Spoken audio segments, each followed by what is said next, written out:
I'm Audrey Crawford, 32 years old.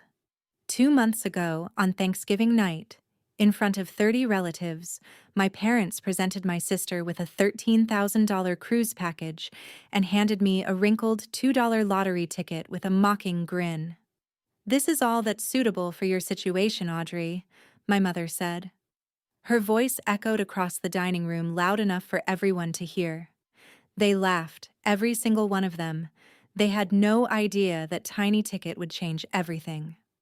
$100 million changes everything, but not in the way you might imagine. Before I share this story, if you find it interesting, please take a moment to like and subscribe, but only if you truly want to join me on this journey. And let me know where you're watching from, what time it is there. I always enjoy knowing where my new friends are tuning in from around the world. Now, let me take you back 2 months ago to Thanksgiving night, the night everything began to fall apart. The Crawford family. Thanksgiving was always a spectacle, not in the cozy Hallmark movie sense, more like a stage where everyone played their assigned roles. I pulled into my parents' driveway at exactly 5 o'clock, carrying a homemade autumn salad and a bouquet of dahlias I'd grown myself. The flowers were deep burgundy, perfect for the season. I'd spent 3 months caring for them. My mother opened the door before I could knock. "Oh, Audrey." Her eyes flicked to the bouquet, then quickly away. "Still playing around with plants, I see." Behind her, I heard squealing. Vivian had arrived. Mom hurried past me, arms open wide. "There's my girl." "Oh, that dress is beautiful. Is it new?" I stood in the doorway, holding my flowers, watching my mother hug my sister like she hadn't seen her in years. It had been 2 weeks. Inside, the house buzzed with relatives, aunts, uncles, cousins I barely recognized. Dad sat in his leather recliner, deep in discussion with Marcus, my brother-in-law. He didn't stand when I walked in. Just a nod, barely a glance. "Audrey, good. You're here," Dad said, not taking his eyes off Marcus. "We need help setting the table, of course. I was here to work." The living room formed a semicircle around Marcus as he described his latest real estate consulting deal. Everyone leaned in, fascinated. I knew better. Marcus was slick, but I had no evidence, just instinct. Aunt Marlene caught my eye across the room. She gave me a small, sympathetic smile. Later, as I arranged napkins alone in the dining room, my mother introduced me to a distant cousin. "This is Audrey, my younger daughter. She does gardening." "I think something with plants. Landscape architecture?" "Mom, I design green spaces for corporate buildings." She waved her hand.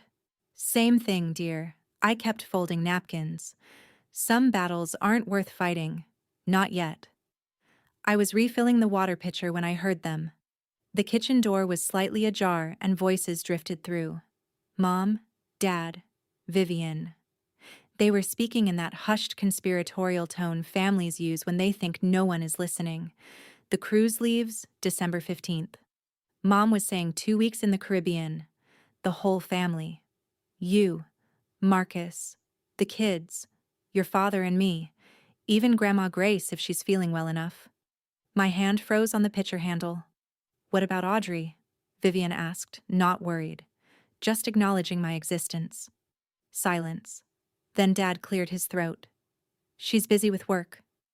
Besides, a trip like this is costly. We don't want to burden her." They hadn't asked if I was busy. They hadn't asked if I could afford it. They had simply decided I wasn't worth including. I pushed the door open. "I'm not invited." 3 faces turned. Mom's smile tightened. Dad suddenly became very interested in his coffee cup. "Sweetheart," Mom began. "This trip is to celebrate Marcus's promotion. It's really more of a family thing." I finished. "It's not about you, Audrey," Vivian said, her voice sweet as honey. "We just didn't think you'd be interested. You're always so independent." Independent? The word they used when they really meant outsider. I was about to reply when I noticed movement behind me. Grandma Grace stood in the hallway, her fragile hand gripping her walker. Her eyes met mine, sharp, aware, filled with something I couldn't quite understand. She reached out and squeezed my hand, saying nothing. But in that silence, I felt recognized. "Audrey, help your grandmother sit down," Mom instructed, already steering Grandma away. "She shouldn't be standing that long." Before she vanished around the corner, Grandma Grace looked back at me. Her lips moved without sound. "Call Thomas Smith this week." I didn't understand, but I would. Soon, I would understand everything. The dining room fell silent when Dad stood up, tapping his wine glass with a fork. "Before we eat, I want to take a moment to thank everyone for being here." He smiled, the practiced smile of a man who'd spent his life selling used cars. "Family is everything." 30 people nodded in agreement. I counted 30 witnesses to what came next. This year, Patricia and I wanted to do something special for our daughters. He gestured broadly toward Vivian. "Vivian, sweetheart, come here." Vivian glided forward, all elegance and designer heels. Mom handed her a thick envelope, beaming. "For you and Marcus and the kids. A 14-day Caribbean cruise, first class." The room erupted. Applause. Gasps of excitement. Vivian burst into tears. The pretty kind. The kind that photograph well. "Oh my God, thank you." She threw her arms around both parents. "This is too much. $13,000. I'd seen the itinerary on Mom's computer last month. I wasn't supposed to, but I had." Then Mom turned to me. The applause faded. The room grew quiet. "Audrey, honey, come here." I walked forward on stiff legs. She pressed a thin envelope into my hands. Inside was a single slip of paper.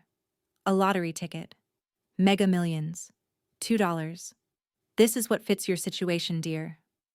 Mom's smile didn't reach her eyes. "Who knows? Maybe luck will find you." Someone snickered. Then someone else. Marcus leaned back in his chair, smirking. "Luck's a long shot when you don't have brains to back it up." Laughter rippled through the room. Vivian covered her mouth, giggling. "Oh, that's so cute, Mom. Maybe she'll win $5. I stared at the ticket in my hand. My face burned, but somewhere deeper, something shifted, cracked, broke loose. I smiled. "Thank you, Mom. I'm sure this will be exactly what I deserve." No one noticed the edge in my voice, but I did. The laughter was still echoing when a voice cut through. "Gerald, Patricia, this is not right." Everyone turned. Grandma Grace stood at the edge of the room, her small frame trembling with the effort of standing without her walker. Her voice was thin, but it carried. "You cannot treat Audrey this way. Not in front of everyone. Not ever." The silence that followed was different from before. Heavier, uncomfortable. No one had expected the family matriarch to speak. Dad's jaw tightened. "Mother, please. I am not finished." But Mom was already moving, her heels clicking against the hardwood. She wrapped an arm around Grandma Grace with practiced efficiency. "You're tired, Mom. Let me take you to lie down." "Patricia, I'm not. The doctor said you need rest. Come on." I watched helplessly as my mother guided my grandmother toward the guest room. Grandma Grace looked back at me over her shoulder. Our eyes met. She nodded once deliberately. Then her gaze shifted just slightly toward her old leather handbag sitting on the armchair by the window. The one she always carried. The one no one was ever allowed to touch. The door closed behind them. The room exhaled. Conversations resumed. The moment passed like it had never happened. But I saw Aunt Marlene watching me from across the room. Her face was pale. She looked like she wanted to say something, then thought better of it. I excused myself to the bathroom, locked the door, stared at my reflection. The lottery ticket was still crushed in my fist. $2. That's what they believed I was worth. But Grandma had said something. Thomas Smith, a lawyer. Why would my grandmother, who had no lawsuits, no legal problems, want me to call a lawyer? I didn't know yet. But something told me I was about to find out. It was nearly midnight when I started cleaning up alone as usual. Most guests had left. Vivian and Marcus had retreated to the living room to plan their cruise outfits.